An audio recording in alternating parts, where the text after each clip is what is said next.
How's it going, guys? DragonStar Production here, back with another video, and in this edition of Dragon Ball What Ifs, we are going to be doing a crossover between Dragon Ball and Batman Beyond. This What If will be what if Goku landed in Gotham City. Before we jump into the video, I just want to remind you guys to join the Discord for exclusive What If polls for my next video, and particularly debate nights that will happen every Saturday night around 10 p.m. Eastern US time. Now, let's jump straight into the story. As we all know, the story of Batman Beyond takes place 20 years after Bruce pulled a gun out on an enemy, which is against everything that Bruce believed in doing. Terry McGinnis comes into the story, but before he does, we have to take a step back. It was raining in Gotham City. Not just from the sky, but from the villains that corrupted the streets. Bruce stayed away in his manor for a solid 5 years, only coming outside when he had to. And one day, he had to. A space pod came crashing into the back of his manor. Bruce at the time didn't need his cane, so casually walked outside. Bruce approaches the pod, and inside he sees a kid. Bruce is very caught off guard by some kid, but he doesn't freak out as he's seen aliens before. The pod door opens and the kid stumbles out. Bruce quickly starts looking at the kid and notices a tail, but because of the rain, he drags him inside. This is when Bruce realizes that the kid was a bit feisty and a little mean. Bruce then goes into his library and finds an old story, Journey of the West.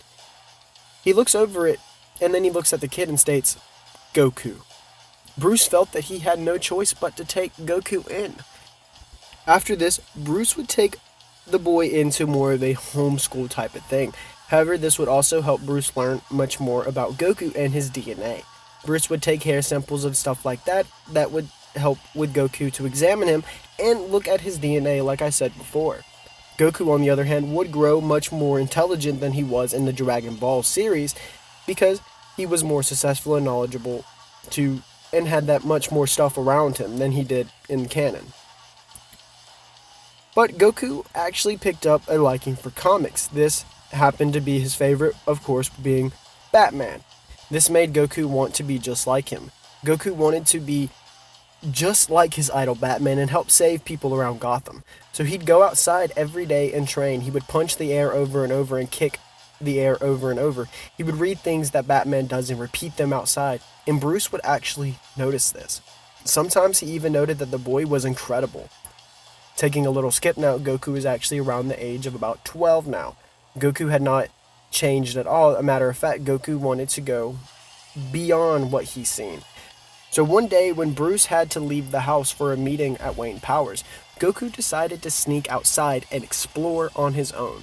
He started walking up the sidewalk. Goku was amazed on how big the city was, but then he got circled by a bunch of bikes. They started quickly going around him. Goku, though, didn't move from his position until finally the bikers stopped.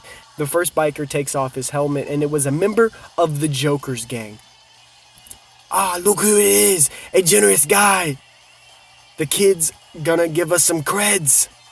The Joker gets off the bike and approached Goku, but when he did, Goku ducked under his head, swept his legs out from under him. Goku then rushed over to the other two members and crashed their helmets together.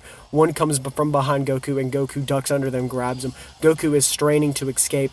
The first Joker gets back up and starts coming towards Goku. Goku, though, bites the guy holding him. And before Goku could do anything else, a cane came across beside the ear of Goku. Goku turned around and saw Bruce looking down at him.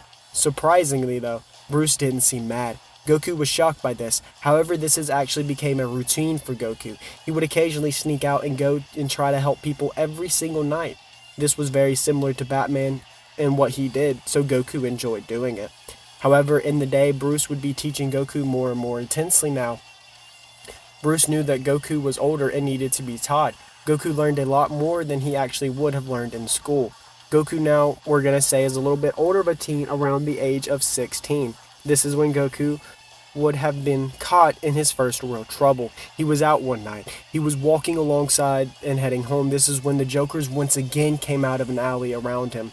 Goku was outnumbered and he knew this was the Joker's game rushing in. Goku attempted to fight back but didn't do very much. The numbers were too much. Goku was beaten down. He could barely even move. The Jokers continued to stomp on the Goku until the cops flashed their lights and they stripped Goku for his creds and ran off.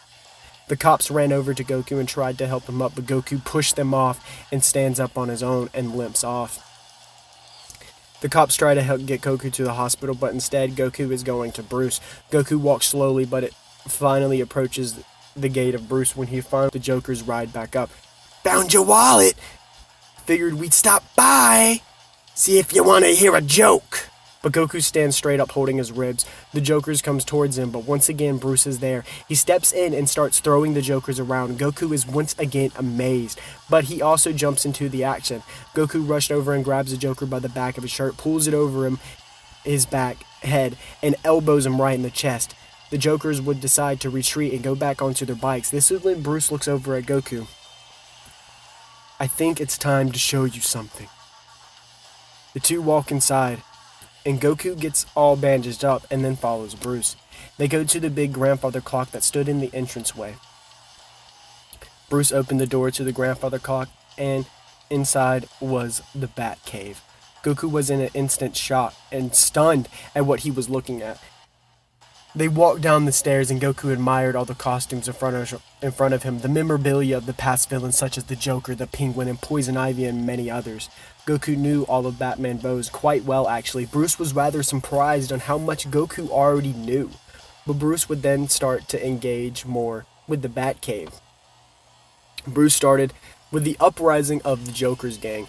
He talks about how rude they are and how mean they are and how they would do anything to gain $1 if it means killing. Bruce stated a plan to eliminate the Joker's gang before they blow up all over what was now just changed to Neo-Gotham City. Because of the technology boom, Gotham has been gone through some changes, and Bruce didn't want the Joker's gang to be able to thrive and take over with this change, and that's what he explains to Goku. He also helps him train in the Batsuit. He has Goku go through simulation after simulation. This helps Goku understand the dirty tricks and the antics that the villains and the bad guys, such as the Jokers, will use.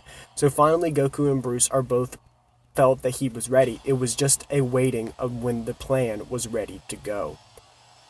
It was late one night.